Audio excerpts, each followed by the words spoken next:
Concepcion, the third baseman, Pete Rose. The left fielder, George Buster. The center fielder, Geronimo. The right fielder, Griffey, and the pitcher, Don Gullet. Number 14, the third baseman, Pete Rose. Rose at 8. The right fielder, Griffey. Griffey.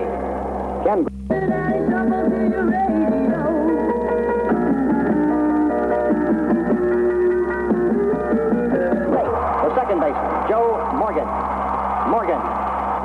And Joe Morgan's feeling second base in his sleeve. He throws his out and all the pitchers insane. And when Sparky does his Number 24, the first baseman, Tony Perez. Tony. Cincinnati shuffle to the radio. Now do that shuffle. Number 22, the designated hitter, Dan Driesen. Hometown champion. Number 15, the left fielder, George Buster.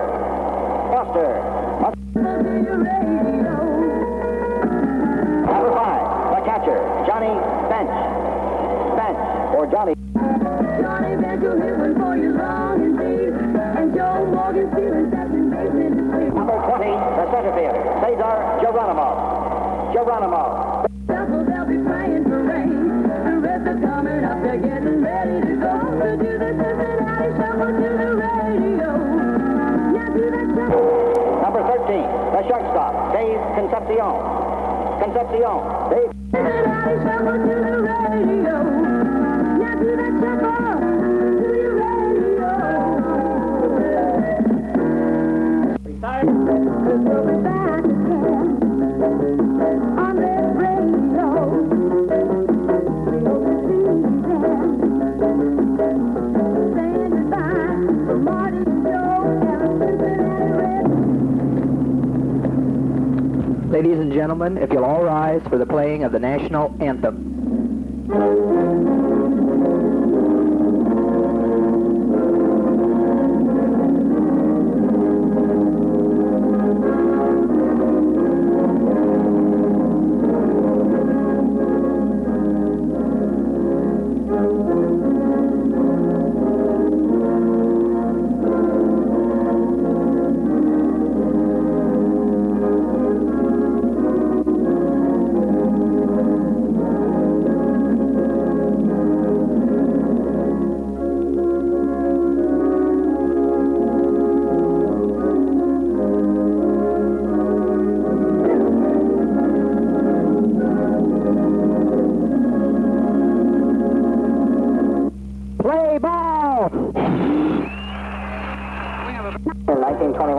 Giants are the last to do it in the National League.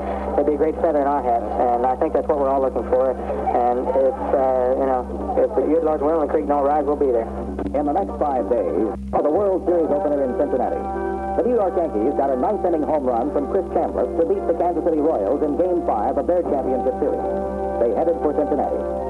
The Yankees arrived the day before the series opener. Manager Billy Martin shocked the press corps by announcing that right-hander Doyle Alexander would start Game 1. And he intoned that he was not impressed by the Big Red Machine. There's some good Gullet smoke on this pitch coming right now. The 1 and 2 to Perez. They miss. He struck him out. He's swinging, he got it. What a job. Certainly this ball club, well, what can you say about it other than it's super? It's a super baseball team. Monster must be super. Not going to be naive. To me, this is the best baseball team I have had the privilege of seeing in my career. I just hope that we can win the World Series so that then they can compare these guys and judge these guys the way they should be judged. In the background, the renowned Johnny Betts. John, congratulations. Thank you very much, Marty. As I was telling Nolan, I didn't throw too much offense on him, but I sure put some leather at him. Here's the pitch. Swing and a miss. That's it. He took him out swinging, and this one belongs to the Rats. Strike. He should have swung on. There it is. A base hit to center field. A Pete Rose with number 2,500. He gets an RBI on it and a standing ovation on this Capacity House here at Riverfront. The man standing to my left was named the most valuable player of the 1975 World Series, and Pete, our congratulations to him. It was strictly a team performance tonight. Most teams would have quit when they got us out. We had first and third, no outs, Tony. We struck Geronimo out and Redmond hit to a double play. But most teams would have quit. We stood down by 3 runs, and Perez gave us a line with that 2-run shot. You can tell I'm hoarse from yelling the whole game. One pitch to Morgan. Swung on, long drive, hit deep to right field. Maddox going back. It's out of here for a home run. Joe Morgan gives the Reds a 1-0 lead. With Joe Morgan, my man. Joe, congratulations, partner. It's a great feeling. It's right. It's unbelievable, Joe. You know, I really feel good myself because I feel like I've helped the guys this time. George. Today with a 5-1 triumph over the Yankees, but a high price was paid. The fans had a lot to cheer about today, despite Gullet's injury. Joe Morgan homered, Tony Perez contributed 3 hits, and both Bench and Concepcion delivered triples. Losing pitcher Doyle Alexander summed it up by saying, "Today was their day, we'll have our days too." Jimmy Clark. Reds really are still red hot, winning the series opener 5-1. The 6th, Morgan strikes out, but Griffey is running. He beats Munson's throw at second. Tony Perez then comes to the plate, connects to left for a single. And as Kenny Griffey crosses the plate, we lead 3-1. In the 7th, Bench triples off the right field wall, scoring Foster from first. And Bench then comes home on the final run when reliever Sparky Lyle throws a wild pitch.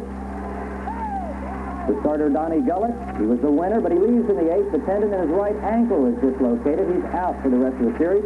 Pedro Barbone comes on to pitch hitless relief the rest of the way. And with this pop fly to Rose, the Reds move 1 game up to none over the Yankees. When all was over, as the Reds turned 2 double plays, did not agree after the game that the Reds need to be more aggressive. Lead of 1-0. It was also a reversal for him after going 0 for 7 in the playoffs with 6 walks. Morgan doffed his batting helmet to his wife and family after the home run. Yeah, well, my wife is here, and my mother and father flew in from California. A run-scoring triple here, and he threw out Nicky Rivers trying to steal second base.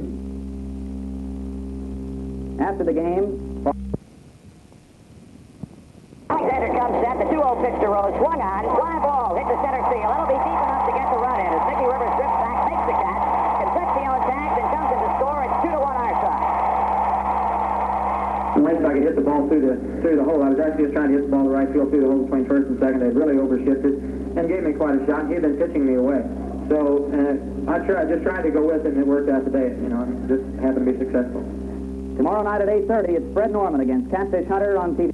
Waite Hoyt. For 20 years, Hoyt was the radio voice of the Reds following a successful career with the Yankees. But today, Hoyt made no bones about his allegiance to the Reds. On talent alone, he predicts Cincinnati will take the series in 5. In this series, they should win. The Yankees, I don't know too much about, but I do not have utter faith in that old ball club that I used to play for years ago. And while I'm on the subject, may I say quickly that my allegiance is strictly with the Cincinnati Reds. It's been 15 years since the Reds faced the Yankees in a World Series playoff. The Reds lost in 1961, 4-1. But Morty Coleman, now head of the Reds Features Bureau, remembers the series and the Reds' only win very vividly. Revenge. Joe Morgan showed power in a hurry, hitting starter Doyle Alexander for a home run to right. It was one of 5 extra base hits the Reds were to get on the afternoon, and ended an 0-for-7 postseason slump for Joe Morgan. The Reds come out running, too, but Thurman Munson has other ideas. Next time, Tony, 1-0 Reds after 1. The Yankees came right back to let Riverfront know they could score 2. A sacrifice fly by Nettles, and it was 1-1. Then more Reds power. Dave Concepcion triple in the third to left center.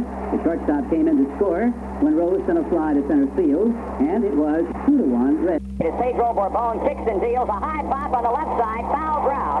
Pete Rose over near the Yankee dugout, and this one belongs to the Reds. 3 up and 3 down the ninth inning. The final score is the Reds win Game 1 of the 76 World Series. Cincinnati 5, the Yankees 1. The first pitch, ball 1. Cincinnati and out away from sweeping the 76 World Series. White takes the pitch high, 2 balls and no strikes. They would be the first to sweep since Baltimore did it over the Dodgers in 1963. Swung on, high fly ball, the left center should do it. There's Foster, and the 1976 World Championship belongs to the Cincinnati Reds. In the ninth inning, the Yankees are out in order as the Reds in their 4th game in sweeping Billy Martin's New York Yankees do it decisively, 4 in the ninth inning, and a 7-2 final score.